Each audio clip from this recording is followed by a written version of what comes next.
अस्सलाम वालेकुम जी, क्या हाल चाल। उम्मीद करता हूँ सब कह रहे होंगे। मैं समीर राजा और आप देख रहे हैं मेरा यूट्यूब चैनल SRK शो। जी तो व्यूवर्स, गुजरात वर्सेस एमआई को शिकस्त हुई है गुजरात के हाथों, लेकिन हार जीत एक गेम का हिस्सा है। लेकिन इसमें जो सबसे ज़्यादा इंपॉर्टेंट था वो था हार्दिक पांड्या वर्सेस गुजरात, क्योंकि गुजरात को सबसे पहले अगर बात की जाए तो हार्दिक पांड्या एमआई को छोड़ के गुजरात में गए और गुजरात को छोड़ के एमआई में गए और अहमदाबाद के अंदर मैच था। और उस मैच में जो फैंस ने बू बू बू बू 1,25,000 की कैपेसिटी की जो आवाम थी, उन्होंने हार्दिक पांड्या के साथ जो बू बू किया, मतलब कि शेम ऑन किया, वो सबसे ज़्यादा दिलचस्प और देखने वाला था। मैंने आपको पहले बताया कि हार जीत एक अलग चीज़ थी, लेकिन इस मैच का जो रोमांच था वो ये था हार्दिक पांड्या वर्सेस गुजरात टाइटंस। क्योंकि एक चीज़ इसमें से आप लोगों को इसकी पहचाननी पड़ जानी थी, क्योंकि लोग ये देखना चाहते थे क्या हार्दिक पांड्या की वजह से गुजरात एक दफ़ा फाइनल जीती और एक दफ़ा फाइनल के अंदर पहुंची। क्या ये जो पिछला 2 IPL के अंदर मुंबई इंडियन की हालत पतली हुई, क्या ये हार्दिक पांड्या के जाने की वजह से हुई। मैंने आपको बताया कि 2 चीज़ें लोग इसमें से पहचानने की कोशिश कर रहे थे, लेकिन सबक हासिल यही हुआ कि ना तो हार्दिक पांड्या की मुंबई में से जाने की वजह से मुंबई की 2 पिछले एडिशन में ये हालत हुई, और ना ही गुजरात के अंदर जाने की वजह से हार्दिक पांड्या की जो गुजरात की परफॉर्मेंस है वो बेहतर हुई।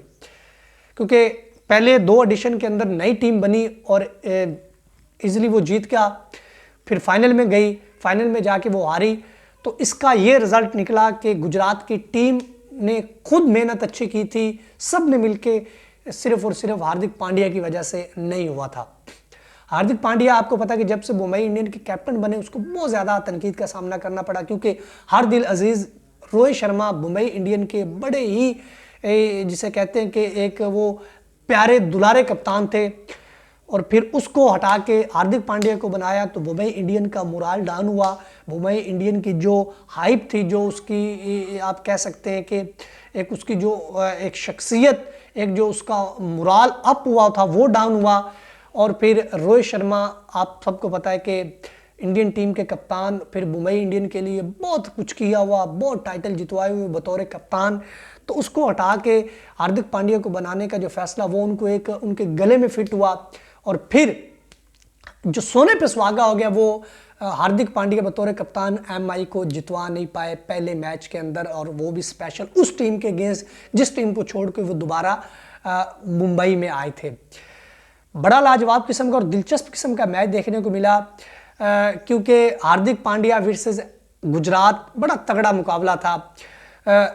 हालांकि एमआई इस मैच को जीत सकती थी और बड़ी अपनी मजबूत गिरफ्त बना ली थी एमआई ने, लेकिन एंड पे आके लास्ट जिसे कहते हैं कि स्टेप्स में गुजरात ने अपनी गिरफ्त को मजबूत किया। हालांकि आखिरी ओवर के अंदर ऐसा लगा कि एमआई इस मैच को शायद जीत पाए, और जो बू बू बू बू शेम ऑन और हार्दिक पांड्या के अगेंस्ट नारे लग रहे थे, ऐसा लगा कि शायद उनका जवाब तगड़ा करके दे सकते हार्दिक पांड्या जब उन्होंने एक छक्का और चौका मारा। लेकिन मैं समझता हूं कि शुभमन गिल की जो ज़हानत और अकल थी उसकी वजह से ये गुजरात इस मैच को जीतने में कामयाब। उन्होंने अपने सबसे तगड़े बॉलर उमेश यादव को आखिरी ओवर का जिम्मेदारी दी, और उन्होंने भले ही एक छक्का एक चौका खा लिया, लेकिन उसके बाद उन्होंने वो विकेट ले ली जिसकी वजह से गुजरात मैच जीत सकता था।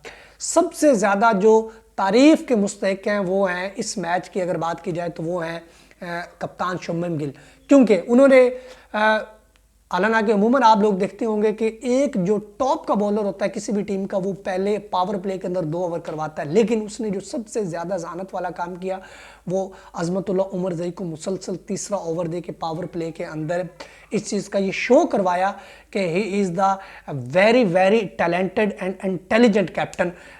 उन्होंने इसीलिए उसको तीसरा ओवर दिया कि उसकी बॉल में मूवमेंट थी, वो विकेट निकालने की कोशिश कर रहे थे, और ऑलमोस्ट 2 विकेटें जब वो ले चुके थे तो तीसरी विकेट के दाने पे पहुंच चुके थे। बड़ी तगड़ी बॉलिंग कर रहे थे अजमतुल्लाह उमर से। फिर उसके बाद उसने जो सोने पे सुहागा किया वो पावर प्ले के अंदर ही, 6ठे ओवर के अंदर ही राशिद खान को ओवर देकर उस प्लेयर ने उस कप्तान ने ये साबित किया कि he is the very intelligent captain.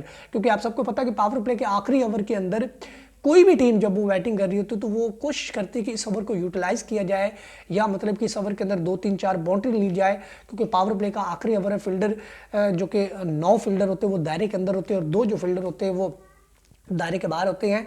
तो आपको सबको पता है कि राशिद खान की क्वालिटी का, राशिद खान के एक्सपीरियंस का, राशिद खान के जादू का, तो राशिद के अगेंस्ट बाउंड्री लगाना थोड़ा सा मुश्किल होता है।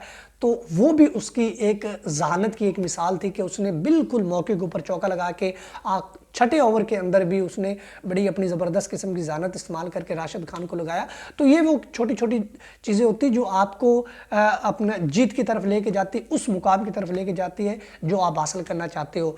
तो बड़ी तगड़ी किस्म कप्तानी की है जी शुभमन गिल ने और बड़ा तगड़ा मैच जीता है।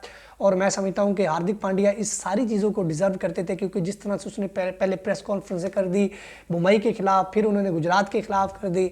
तो मुझे ओवरऑल ये महसूस हुआ है कि ना इसके जाने से मुंबई को कोई मसला था, ना गुजरात से इसके जाने से मुंबई को कोई मसला हुआ है। दोनों टीमें रिलैक्स हैं विदाउट हार्दिक पांड्या। फिलहाल अब तक इतना, वीडियो अच्छी लगी तो शेयर करते चैनल को लाजमी सब्सक्राइब कर लीजिएगा, बेल के दबाना ना भूलिए ताकि जो नहीं आने वाली वीडियो नोटिफिकेशन सबसे पहले आपको मिल सके। अपना ख्याल, तब तक के लिए खुदा हाफिज़।